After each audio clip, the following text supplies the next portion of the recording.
Your modern sleep system is fundamentally broken. It's a fragile construct, entirely dependent on a power grid you don't control and a furnace that can fail at any moment. You think your high-tech mattress and expensive duvet will save you when the lights go out for good?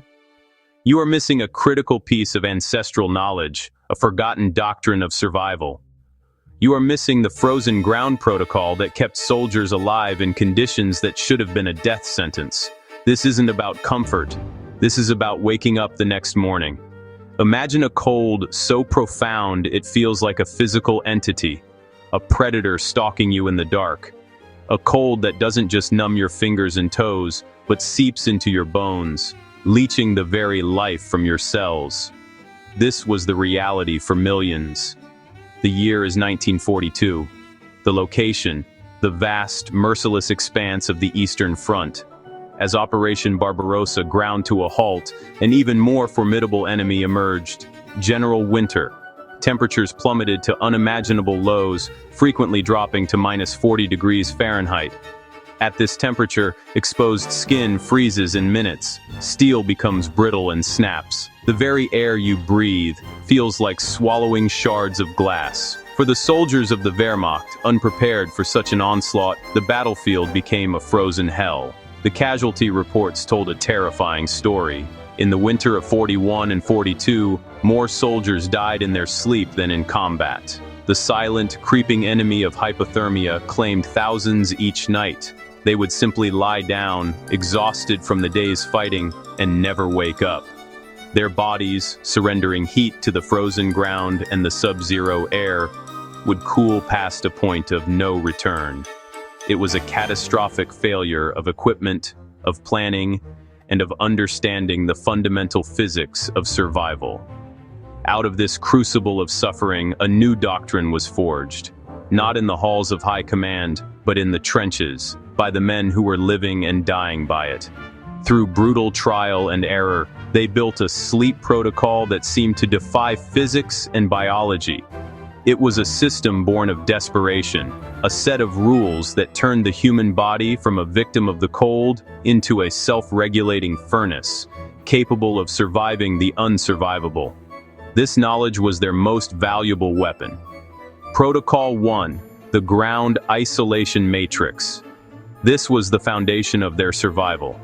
They learned that the frozen earth was a relentless heat sink, sucking warmth from their bodies through conduction. The solution was a precise three-layer system. First, a thick lattice of springy evergreen boughs. This trapped a large volume of dead air, the ultimate insulator.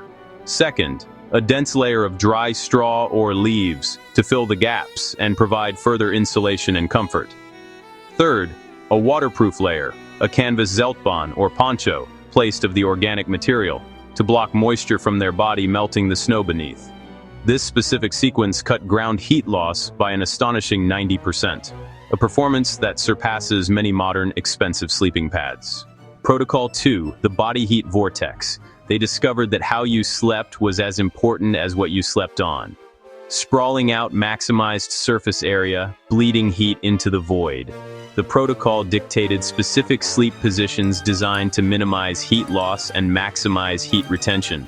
The primary position was a tight fetal tuck, which protected the vital organs of the core and created a pocket of air against the torso. This trapped air would be warmed by the body, forming a personal thermal envelope.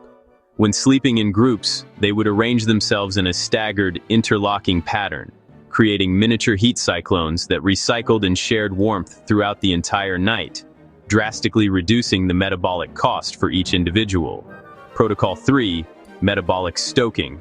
The body's internal furnace needs fuel, but they learned that you ate, and you ate, it was paramount. Randomly eating rations before sleep was inefficient. The protocol demanded a specific combination of foods, consumed exactly 90 minutes before lying down. This T90 fuel kit consisted of a complex carbohydrate like dense rye bread, a long-burning fat like butter or animal lard, and a simple sugar like chocolate or a jam. This combination provided an initial energy spike to help you fall asleep warm, followed by a slow, sustained release of metabolic energy throughout the night. This precise timing and composition could spike overnight core heat production by up to 300%. Timing was not just a suggestion, it was critical. Protocol 4. Respiratory preheating. An adult at rest breathes over 6,000 times during an 8-hour sleep. On the Eastern Front, each of those breaths meant inhaling air at minus 40 degrees. This was a catastrophic, silent heat drain, cooling the body from the inside out. The protocol provided a simple, ingenious solution. By wrapping a wool scarf or other porous fabric around the nose and mouth, they created a primitive heat exchanger. Each exhalation would trap warmth and moisture in the fabric.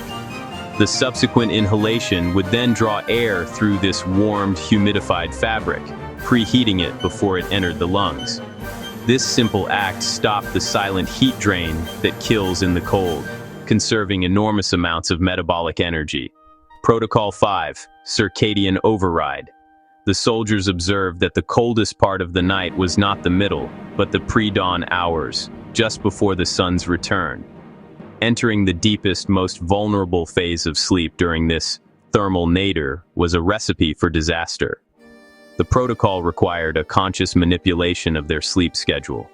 They would force themselves to stay awake later, past the initial onset of exhaustion, and time their sleep cycle so that their period of deepest, non-REM sleep landed in the warmest available slice of the night, typically the early evening. They would then sleep lighter during the coldest pre-dawn hours, remaining closer to consciousness and better able to react to a dangerous drop in body temperature. They didn't sleep when they were tired, they slept when it was safest. Protocol 6. Thermal banking. Heat generated during the day was a precious resource, not to be wasted. The protocol taught soldiers how to bank this heat for later use. Throughout the day, during periods of rest, they would perform a series of specific isometric exercises, repeatedly tensing and relaxing the largest muscle groups in the body, the glutes, quads, and core. This process, performed without breaking a sweat, generated deep muscular heat and increased blood flow, effectively storing thermal energy in the muscle tissue. This banked heat would then be released strategically and slowly overnight, acting as a personal time-release radiator that helped maintain core temperature during the long, frigid hours of sleep. Protocol 7. Dream state thermoregulation. This is the most advanced and perhaps most misunderstood part of the protocol. It moves beyond the physical into the psychological. The soldiers who mastered it learned that the mind could be used to influence the body's autonomic functions, even during sleep. Before drifting off, they would engage in a specific visualization routine, a form of self-hypnosis. They would mentally picture warm blood flowing from their core to their extremities, visualizing themselves in a warm, safe place. This mental exercise wasn't just wishful thinking. It primed the subconscious mind to actively fight the cold. This practice of dream state thermoregulation allowed for sustained temperature control even in the deepest phases of sleep, turning the mind into the ultimate thermostat. You may think this is just a history lesson, a curious relic from a forgotten war. You are dangerously mistaken.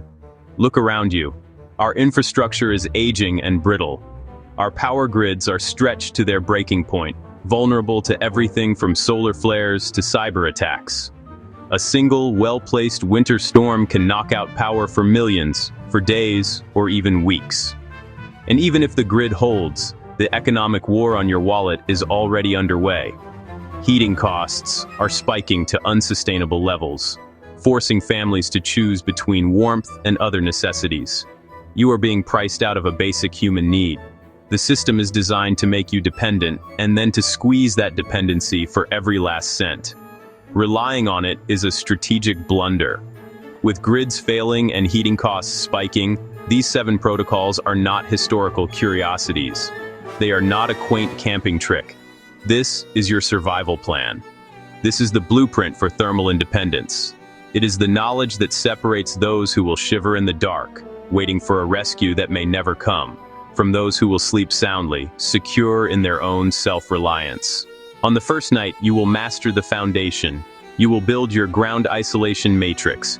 You don't need pine boughs, you need to understand the principle: trapped air. You'll use layers of cardboard, folded blankets, or even piles of clothing to create that insulating air gap between you and the cold floor. On night 2, you will complete the matrix. You will add the absorbent, dense layer and then the crucial vapor barrier on top to protect your insulation from your own body's moisture. You will learn how to compress and lock these layers, creating a single, highly efficient system from common household materials. On night 3, you will retrain your body. You will consciously practice the body heat vortex. It will feel unnatural at first, but you will force your body into the position that minimizes heat loss, teaching your muscles the memory of survival. On night 4, you will master metabolic stoking. 90 minutes before your new, strategic bedtime, you will consume your fuel kit. You will feel the deep, sustained warmth it generates, turning your metabolism into a controlled burn that lasts all night. On night 5, you will stop the silent heat thief. You will master respiratory preheating. You will learn the simple technique of breathing through a porous fabric, and you will immediately feel the difference, conserving precious energy with every single breath. On night 6, you will seize control of time itself. You will implement the circadian override, shifting your sleep window to align with the laws of thermodynamics, not the whims of your 9-to-5 schedule. You will sleep deepest when it is safest. And on the 7th night, you will integrate the final pieces. You will combine thermal banking with dream state thermoregulation, charging your body with heat and programming your mind for survival. In just 7 nights, you can master this entire system. There is no special gear to buy.